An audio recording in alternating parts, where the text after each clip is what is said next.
Salve Populus, c'est Scab, j'espère que vous allez bien. À chaque jour suffit sa peine, et bien ici c'est à chaque jour suffit son héros. On est là pour avoir le zoom quotidien des héros de Magnum Quest.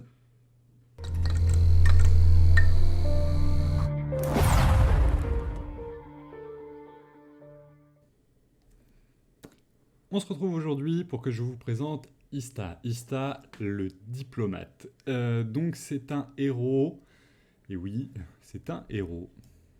Moi, j'aurais plus considéré que c'est une héroïne au vu de la paire de loches qu'elle se trimballe, mais apparemment, le diplomate, peut-être erreur de traduction. Écoutez, c'est une héroïne de la faction sauvage, type agilité, orientée sur les dégâts et le contrôle, une survivabilité moyenne, mais c'est pas forcément sa première qualité et c'est pas ce qu'on cherche. Euh, Elle est très utile sur les boss. Elle peut infliger en fait des dégâts continus et des dégâts explosifs sur une seule cible.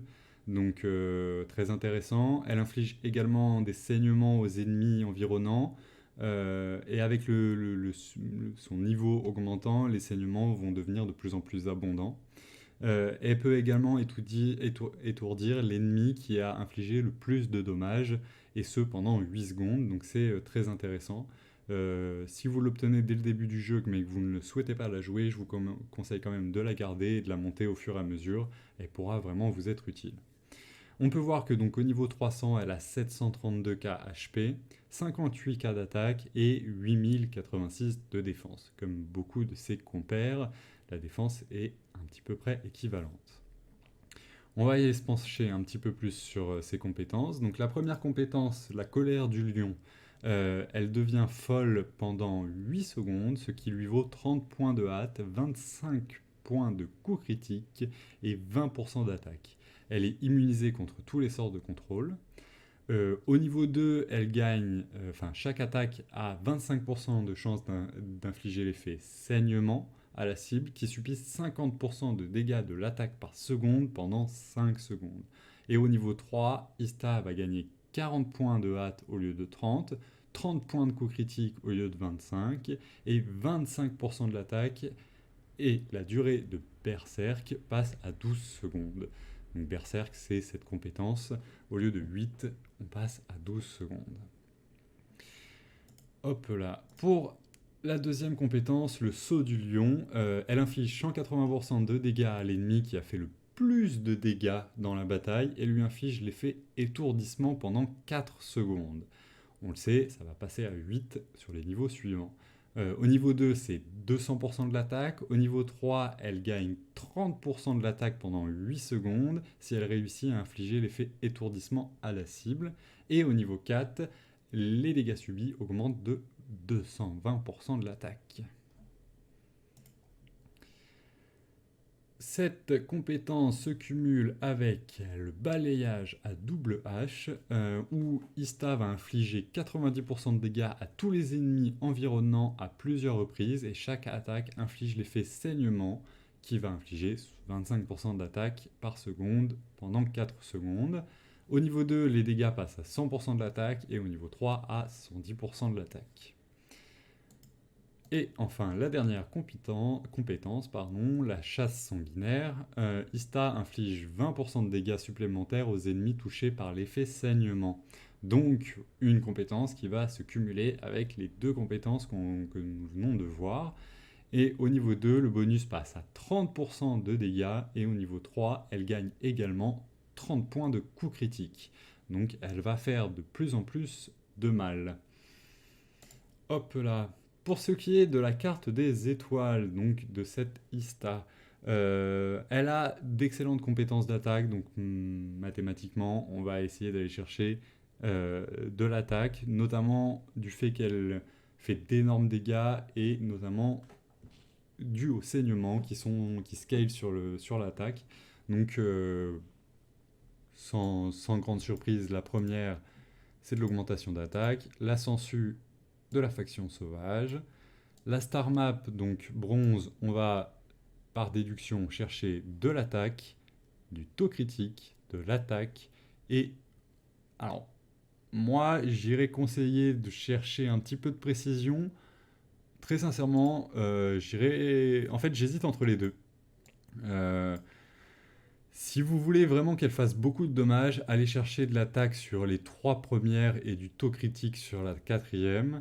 Sinon, faites attaque, taux critique, attaque, précision. Voilà, c'est un des conseils que je peux vous donner. Ça va un petit peu équilibrer les dommages de ces compétences. On va pouvoir donc, après ces 4 améliorations, débloquer les compétences qui sont toutes utiles à leur échelle, à leur niveau, en fonction de comment vous jouez. Les 2 premières, la grosse brute et la soif de sang, sont quand même un petit peu plus intéressantes. La grosse brute, elle va infliger donc 8% de dégâts supplémentaires aux cibles dont les PV sont inférieurs à 50%. Et la soif de sang, elle gagne 20 points de sang su pendant 8 secondes lorsque les PV tombent en dessous de 50%. Donc pendant 8 secondes, elle va récupérer sa vie sur son attaque, ce qui est assez intéressant. Et la dernière, en fait, c'est que lorsqu'il est attaqué, plus l'attaquant est proche, moins le héros reçoit de dégâts. Ça, ça va dépendre un petit peu de la synergie de l'équipe adverse. Si vous avez des héros à distance, ça va être moins utile que si vous avez des héros qui attaquent au corps à corps. Sur la star map intermédiaire, on va chercher de l'attaque. Pas de questions à se poser. On arrive donc sur la star map, la carte des étoiles argent. Cette fois-ci, on va aller chercher pour la première de l'esquive, la deuxième de l'attaque, la troisième du taux critique, la quatrième de l'attaque encore une fois, et on débloque la bénédiction de l'agilité, commune à beaucoup de héros et héroïnes de la faction sauvage, qui augmente de 30% les dégâts infligés pour tous les héros, pour toutes les cibles dont les PV sont inférieurs à 40%. Et on arrive donc sur la dernière section, la star map en or. Cette fois-ci, vous allez chercher de l'esquive, de l'attaque, de la vitesse et du taux critique toujours. Oui, taux critique. Ce qui fait qu'on va débloquer une des 3 compétences. Celles-ci, elles sont encore une fois un petit peu à couteau tiré entre le feu de la haine et l'attaque torrentielle. La dernière, l'évasion critique, ne l'utilisez pas. C'est les points d'esquive. Ça vous permettra juste de survivre un petit peu plus longtemps, mais de toute façon, on va plus essayer d'aller chercher vraiment de l'attaque. Donc le feu de la haine, c'est l'augmentante. T'as une très belle traduction, ça. L'augmentante. Les dégâts sont infligés par le héros. Enfin, ça augmente les dégâts infligés par l'héros de 4% des PV max de la cible et ça se limite à 40% de l'attaque du héros. Et la compétence peut être déclenchée une fois toutes les 0,5 secondes. Pour la deuxième, c'est l'attaque torrentielle. L'obtention d'un effet positif augmente la vitesse du héros de 12 points pendant 12 secondes et cette compétence peut être déclenchée au maximum une fois toutes les 6 secondes. Donc en fait, là, si vous jouez des buffers dans votre équipe, prenez cette compétence parce que en fait, elle va attaquer plus vite, récupérer son mana plus vite, se déplacer plus vite, et ce, une fois toutes les 6 secondes. Et une fois toutes les 6 secondes, c'est assez important pour pouvoir faire de plus amples dégâts, notamment au niveau des boss, étant donné que de toute façon vous n'allez pas pouvoir les tuer, vous allez devoir faire le maximum de dégâts possible. Elle va tanker, elle va faire des dégâts de plus en plus importants et de plus en plus vite grâce à cette compétence. Voilà, écoutez, on a fait le tour pour Ista, cette petite lionne. Donc j'espère que la vidéo vous a plu, n'hésitez pas à la liker si elle vous aura été utile. On se retrouve très prochainement sur Twitch en live et encore plus prochainement sur YouTube pour le prochain zoom des héros de Magnum Quest. C'était Scap, bye.